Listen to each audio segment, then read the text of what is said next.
दोस्तों, क्या आप जानते हैं कि एक बच्चा अपनी पैदाइश से पहले एक ऐसी चीज देखता है जिसे सुन के आप कहोगे oh my God, seriously bro. और दोस्तों, ये तो सभी जानते हैं कि दुश्मन का पता लगाना हो तो हमारी आर्म फोर्सेस रडार से मदद लेती हैं, पर क्या आप जानते हैं कि रडार से पहले कैसे पता चलाया जाता था? तो दोस्तों, आज की वीडियो बहुत ही अमेजिंग होने वाली है, तो शुरू से अंत तक जरूर देखना। फैक्ट नंबर 1, प्लेन में ऑटो पायलट होता है। ये तो हम में से अक्सर लोग जानते ही होंगे, लेकिन इस ऑटो प्लेन की भी एक लिमिट होती है, यानी कि ये ऑटो पायलट किसी भी प्लेन को ना तो टेक ऑफ करवा सकता है और ना ही लैंड करवा सकता है। ऑटो पायलट सिर्फ हवा में प्लेन को मेंटेन कर सकता है और थोड़ी बहुत मूवमेंट से ये प्लेन को स्टेबल रख सकता है। लेकिन दोस्तों, क्या आप जानते हैं कि अभी हाल ही में एरोनॉस रोबोटिक कंपनी की मदद से दुनिया की सबसे पहली रोबोटिक कोपिलोट नाम की एक पायलट रोबोटिक आर्म को डेवलप किया गया है, जिसकी मदद से ये प्लेन को किसी भी पायलट से बेहतर उड़ा सकती है। और उसमें बेहद एडवांस सेंसर और कैमरास को डेवलप किया गया है, जिसकी मदद से ये प्लेन को टेक ऑफ करने, हवा की स्पीड को मद्देनजर रखते हुए प्लेन को लैंडिंग करवाने के लिए बहुत ही कैपेबल है। और आप ये जानकर हैरान हो जाएंगे दोस्तों कि इसको अभी हाल ही में बोइंग 737 के सिमुलेटर में भी टेस्ट किया गया है, जिस टेस्ट में किसी भी पायलट से भी ज्यादा अच्छे अंदाज में प्लेन को लैंड करके दिखाया है।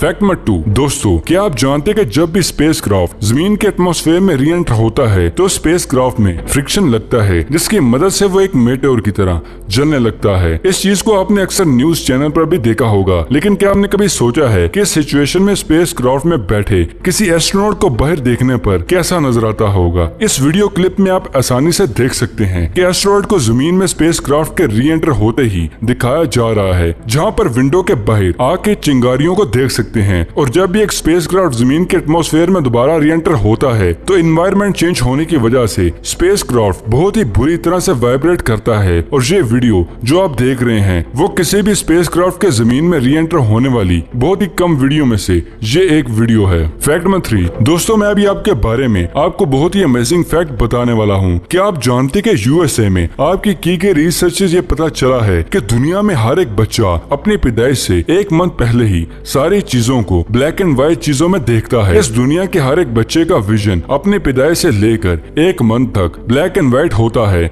आजकल हम और आप जो कलर देख रहे हैं वो कलर सेंसेस हमारी आंखों में 30 डेज के बाद डेवलप होना शुरू होते हैं। फैक्ट नंबर 4, दोस्तों, ये तो हम सभी जानते हैं कि आजकल रडार की मदद से हम चुटकी बजाते ही दुश्मनों के प्लेन्स का पता चला सकते हैं। लेकिन क्या आपने कभी सोचा है कि रडार के इन्वेंशन से पहले आखिर दुश्मन के प्लेन्स का पता कैसे लगाया जाता था? पहले कुछ इस तरह के इक्विपमेंट का इस्तेमाल किया जाता था, जिसमें दो बड़ी बड़ी मेटल के डिशेस को दो ट्यूब्स से जोड़ कुछ इस तरह पोजीशन पर लगाया जाता था कि बहुत दूर दूर से हवा में आने वाली चीजों को और प्लेन के इंजन की आवाज से हवा में होने वाली वाइब्रेशन को बहुत ही आसानी से इस डिवाइस में खड़े हुए इंसान को आसानी से सुनाई दे सके। इसको कुछ इस तरह भी समझा जा सकता है कि आज भी जब हम हाली ग्लास को अपने कान के पास लेकर रखते हैं तो हमें दूर दूर की और बहुत आहिस्ता आने वाली आवाजों को बहुत ही आसानी से समझ सकते हैं। बिल्कुल इसी अंदाज से रडार की इन्वेंशन से पहले इस डिवाइस से आवाजों को सुना जाता था।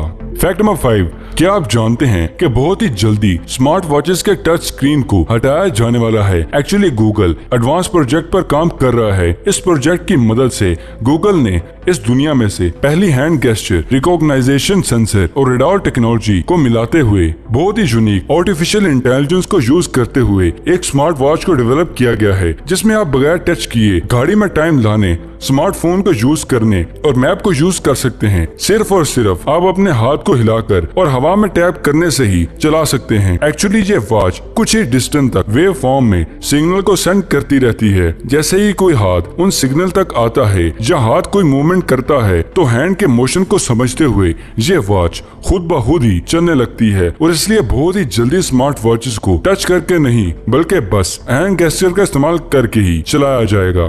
फैक्ट नंबर 6, दोस्तों, क्या आप जानते हैं कि स्विमिंग करते हुए आपको कोई भी मुश्किल हो रही है तो एक ऐसी डिवाइस बनाई गई है जो काफी मददगार होगी। जर्मनी में पोलोटा नाम की एक बहुत ही अमेजिंग स्विमर एक बैग बनाकर तैयार किया गया है जो आप गार्डन में भी पहन सकते हैं। और आप ये जानकर हैरान हो जाएंगे दोस्तों कि इसमें ऐसे सेंसर का इस्तेमाल किया गया है जिसकी मदद से अगर कोई भी इंसान पानी के अंदर घबराता है या उसके गले में कोई ऐसी एक्टिविटी होती है जिससे सेंसर को ये लगता है कि वो बेहोश होने वाला है, तो इस सिचुएशन सिचुएशन में ये सेंसर खुद ब खुद ही एयर बैग्स को खोलकर स्विमर को पानी के ऊपर की सरफेस पर ले आता है और ये टेक्नोलॉजी अपने आप में लाइफ सेविंग और कमाल की जरूर है ना दोस्तों। फैक्ट नंबर 7, दोस्तों क्या आप जानते कि साल 2019 के आखिर में जापान ने गेमिंग एक्सपीरियंस को बूस्ट करने के लिए एक हाइड्रोलिक्स प्लेटफॉर्म को बनाकर तैयार किया है, जिसमें अगर कोई भी इंसान बैठकर गेम खेलता है तो गेम के अकॉर्डिंग मूव करता है। लेकिन उसके बाद साउथ कोरिया ने ऐसा प्लेटफॉर्म बनाया है जो मूव करने के साथ साथ 360 एंगल पे रोटेट भी करता है। और इसी चीज को चैलेंज लेते हुए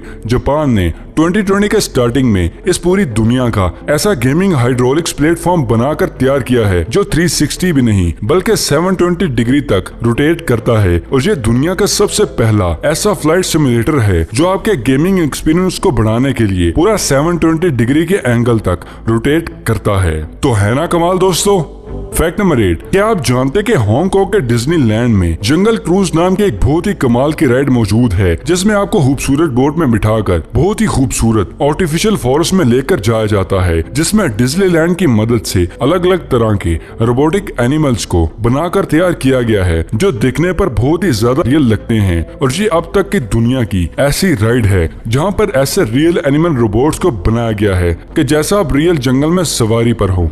फैक्ट नंबर 9, दोस्तों एक साथ हम कुछ ऐसी सिचुएशन में होते हैं तो हम रो देते हैं। जब हम ज्यादा दुखी होते हैं तब भी रोते हैं, और ज्यादा खुश होते हैं तब भी रोते हैं, और यहाँ तक कि जब हम प्यास काटते हैं तब भी रोते हैं। लेकिन क्या आप जानते कि जब भी हम दुख में रोते हैं तो सिचुएशन में हमारी आंख से निकलने वाले आंसू का केमिकल स्ट्रक्चर खुशी में निकलते हुए आंसू के केमिकल स्ट्रक्चर से अलग होता है। इस चीज को और डीप समझने के लिए आप इस पिक्चर को देखें। इस इमेज में 3 अलग अलग सिचुएशन में निकले हुए आंसू के केमिकल स्ट्रक्चर को माइक्रोस्कोप की मदद से देखने की कोशिश की गई है। इस इमेज में देख सकते हैं कि जब भी हम दुख में रोते हैं तो हमारे आंसू का केमिकल स्ट्रक्चर कम डेंस होता है, ऑनियन काटते हुए बहुत ही ज्यादा डेंस होता है, और जब हम खुशी में होते हैं तो उनकी डेंसिटी दुख और ऑनियन के दरमियान की होती है। तो ऑल ओवर हम ये कह सकते हैं कि किसी भी इंसान के आंसुओं को माइक्रोस्कोप में देख के बहुत ही आसानी से पता चलाया जा सकता है कि वो खुशी में रो रहा है कि दुख में रो रहा है या किचन की मजबूरी से रो रहा है। और अगर अभी तक आपने हमारे चैनल को सब्सक्राइब नहीं किया तो इसे जल्दी से जल्दी सब्सक्राइब करें और साथ मौजूद बेल आइकन को दबाना मत भूलिएगा। तो फिलहाल के लिए दे इजाजत, अगली वीडियो में मिलते हैं। शुक्रिया।